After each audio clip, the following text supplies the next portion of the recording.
Hello दोस्तों, स्वागत है आपका मार्केट ज्ञान चैनल में। टाटा टेक्नोलॉजीज जिसका आईपीओ जो 2 साल पहले आया था और बहुत ही शानदार लिस्टिंग भी हुई थी। 500 का इशू प्राइस था, बट लिस्टिंग इसकी 1400 के आसपास पे हुई थी। मतलब लगभग 180% के आसपास का प्रीमियम मिला था आईपीओ के लिस्टिंग में। फोर्थ क्वार्टर के रिजल्ट्स दिए हैं, तो आइए देखते हैं कंपनी का परफॉर्मेंस फोर्थ क्वार्टर में कैसा रहा। उसके पहले इन्होंने 8.35 रुपीज़ का डिविडेंड अनाउंस किया है और स्पेशल डिविडेंड भी 3.35 रुपीज़ का अनाउंस किया, जो कि टोटल अमाउंट हो जा रहा है 11.7 रुपीज़। मतलब टोटल जो अमाउंट इन्होंने इस बार डिविडेंड के लिए फिक्स किया है वो 11.7 रुपीज़ का है। और जो पेमेंट डेट इन्होंने बताया है कि एनुअल जनरल मीटिंग जो होगी विदिन 30 डेज आपको ये जो डिविडेंड है ये आपके अकाउंट में क्रेडिट किया जाएगा या डिस्पैच कर दिया जाएगा। अगर कंपनी के टोटल इनकम की बात करें तो प्रेजेंट क्वार्टर में कंपनी की इनकम है 1342 करोड़ की, जबकि लास्ट क्वार्टर में कंपनी की इनकम थी 1345 करोड़। तो क्वार्टरली बेसिस पे कंपनी की जो इनकम है वो फ्लैट रहे हैं, या बोलिए कि मार्जिनल डिक्रीज हुआ है लगभग 3 करोड़ के आसपास का। क्वार्टरली बेसिस पे कंपनी के रेवेन्यू में डिक्रीज देखने को मिला है। वहीं लास्ट ईयर सेम क्वार्टर में देखें तो कंपनी का रेवेन्यू था 1325 करोड़ का।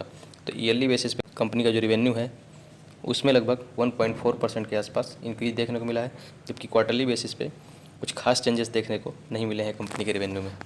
इसके बाद अगर कंपनी का एक्सपेंडिचर देखें तो क्वार्टर में कंपनी का एक्सपेंडिचर 1088 करोड़ का है, जबकि लास्ट क्वार्टर में कंपनी का एक्सपेंडिचर 1119 करोड़ का था।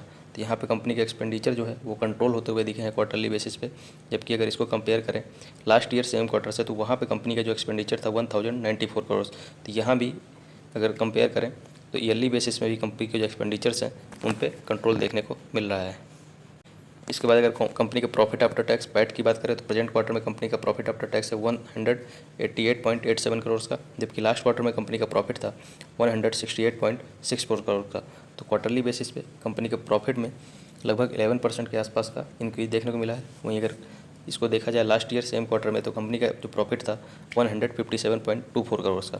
तो ईयरली बेसिस पे अगर कंपनी के प्रॉफिट देखा जाए तो इसमें लगभग 19% के आसपास का जंप देखने को मिल रहा है। प्रॉफिट के बाद अगर कंपनी के ईपीएस अर्निंग्स पर शेयर की बात करें तो कंपनी का ईपीएस प्रेजेंट क्वार्टर में 4.66 का है, जबकि लास्ट क्वार्टर में कंपनी का ईपीएस 4.16 का था। तो क्वार्टरली बेसिस पे भी ईपीएस इंक्रीज हुआ है और ईयरली बेसिस पे भी कंपनी का ईपीएस इंक्रीज होते हुए दिखा है। लास्ट ईयर कंपनी का जो ईपीएस था 3.88 का था, जो कि अभी बढ़कर हो गया 4.66 का। अगर कंपनी के सेगमेंट रेवेन्यू की बात की जाए तो सर्विसेज सेगमेंट से इनको जो रेवेन्यू जनरेशन है 1024 करोड़ का है, जबकि टेक्नोलॉजी सॉल्यूशंस सेगमेंट से इनका जो रेवेन्यू जनरेशन है 261 करोड़ का है। तो मेन जो इनका रेवेन्यू जनरेशन है वो सर्विसेज सेगमेंट से आ रहा है, बल्कि टेक्नोलॉजी सॉल्यूशन सेगमेंट से बहुत मार्जिनल ही इनका जो रेवेन्यू जनरेशन है वो डिपेंडेंट है। इसके बाद अगर कंपनी के शेयर होल्डिंग पैटर्न देखा जाए तो प्रमोटर्स की शेयर होल्डिंग में यहाँ क्वार्टरली बेसिस पे कोई चेंजेस देखने को नहीं मिला है। दोनों क्वार्टर्स में कंपनी के जो प्रमोटर्स की शेयर होल्डिंग है 55.22% की है। वहीं अगर एफआईआई की शेयर होल्डिंग देखें तो यहाँ भी कोई चेंजेस नहीं है क्वार्टरली बेसिस पे। दोनों क्वार्टर्स मतलब लास्ट और प्रेजेंट क्वार्टर में एफआईआई की जो शेयर होल्डिंग है 3.10%।